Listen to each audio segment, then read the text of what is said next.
If you're running a challenge funnel, I'm going to show you how you can maximize your challenge by adding on a couple of tweaks that I've learned over running 40 challenges that generated roughly around $30 million in total revenue. And today I'm just going to break down all the little changes that I make into the funnel. I'm not going to teach you how to build a challenge funnel from scratch. This is going to be for more experienced people that are running challenges or currently looking to launch a challenge. I'm in the process of launching 2 challenges for clients right now.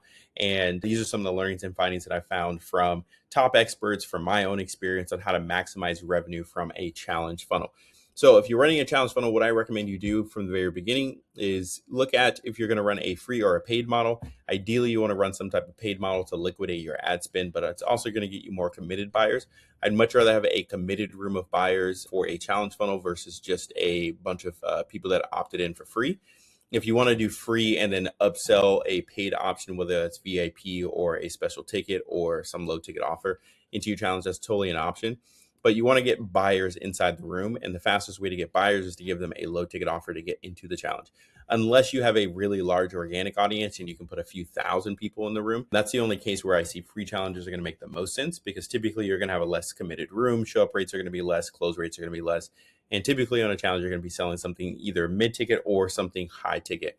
So I recommend going paid on the front. That's going to help you maximize. If you're running any types of ads to it, you can liquidate some of that ad spend, get some money on the front end of the challenge to invest back either into ads or into fulfillment. So the other piece that you want to have is if you have any other free courses, low-ticket offers, you want to be building your email list prior to the challenge. This is another way that I've seen that you can maximize challenges is by launching a free offer, whether that's an assessment, it's an ebook, or you have some type of low ticket funnel. Build your email list prior to the challenge of people that are buyers. And again, your close rates in the challenge are just going to go through the roof. You'll have a much better return on your ad spend if you're spending money, but you'll have a much better outcome when you're going on in the challenge. So during the challenge, you're going to do it 1 day, 3 days, 5 days, however long you do the challenge. You're going to have all your converted people. If they don't, so you have all your people that you convert that you're going to sell. And I'll talk about what we're going to do on the back end here. But all the people that buy, they're going to go into a bucket. All the people that attend the challenge that don't buy, you have 2 options. I recommend that you stack both of these to maximize the revenue from the challenge. You'll typically get another 50 to 100K in revenue by just doing this piece here. So everyone that attended the challenge, you want to have setters that are actually in the challenge with you, that are fielding questions, that are basically setting appointments, finding people that are ready to buy right away during the challenge. But at the end of the challenge, if they don't buy, you have a re-offer sequence where, hey, we have a deadline on Sunday. We're going to close out the offer, close out the offer, close out the offer. Then you're going to send them to some type of low ticket offer. So whether that's a replay of the challenge or you have a low ticket, again, we're just trying to get buyers here. So from that challenge, we want to offer a low ticket. Directly from that low ticket, we're just going to score them inside of GoHighLevel, HubSpot, whatever CRM you're using.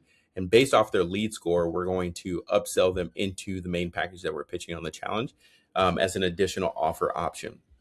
Once those people have gone through the low ticket, they've gone through the reoffer sequence, then I would just have your sales team look at the lead score and prioritize outbounding the people that have the highest lead score. I come from like the demand gen space, so we look at MQLs, SQLs. So anyone that's really an SQL level, meaning they're engaging with your pages, they've engaged in the challenge, maybe they bought something from you in the past. Those are going to be priority ones that we're going to be calling after the challenge. And those people, you'll be able to convert, call it 2% of those people, 5% of those people into your paid offer directly off the back end of the challenge. Now, once the challenge is finished, all the sold people, based off their lead score, you want to prioritize them and then upsell those people in the back end. So if you run a large challenge, obviously you could try to outbound everyone, but you probably won't get through them all. So again, I use lead scoring here on the back end of our purchasers. Who was the most engaged, clicked emails, opened, purchased something from this in the past. Prioritize those in your CRM for your sales team to go and upsell those people. So the way I frame this call on the back end is, hey, congratulations, saw you just jumped in from the challenge. Wanted to onboard you, welcome you, make sure that you had all the materials you had, and do a little bit of an intake call with you. And basically from there, your closer is just going to ask them a couple of questions about what their outcomes are, what they're looking to achieve, and then position the next offer for them. Hey, we have an additional package that includes XYZ offer that'll help you get the result much faster. Right now, we're running a promo for everyone that's purchased during the challenge. You get X amount of discount if you want to jump in. And then you'll be able to convert, again, another 5 to 10, maybe even 20% of those people, upselling them to higher ticket offer directly off the back of the challenge, even though that they just purchased. So we'll say, hey, we'll credit you for whatever you purchased. Let's say it's $997 or $5,000 on the challenge. We'll credit that into the next offer, and it's only $15,000 or $10,000, whatever your back end offer is.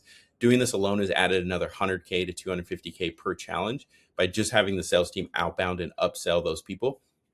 We do that. Then what you want to do is for everyone that's attended the challenge, you want to exclude out all your buyers, all the people that are upsold, everyone that came through the challenge that hasn't converted at all. Again, you prioritize lead score, and then you're going to run some warm-up campaigns to them, and you're basically going to do like a mini launch series on the back end of your challenge.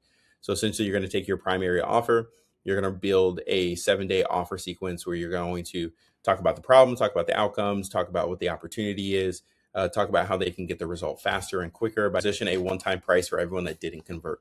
When you stack these things on the back end of a challenge, you're no longer looking at the challenge as a one-time sales event. You can extend this into a 2 to 3 week promo after the challenge, and you'll make incrementally more revenue from each one of your challenges.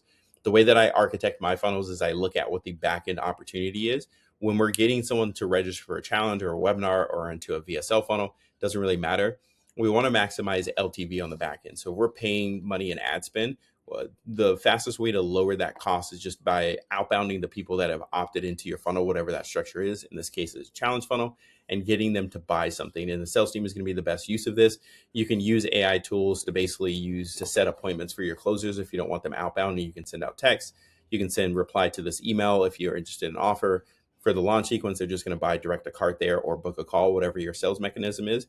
But stacking these three things in on the back end of your funnel is going to drastically improve the amount of money that you make from each challenge. And now, instead of it being a $250,000 challenge, it'll be a $500,000 challenge. Or if it's a $500,000 challenge, it'll be a $1 million challenge, so on and so forth. So if I was running challenge funnels in 2026, here's how I would maximize the revenue on the back end of that challenge.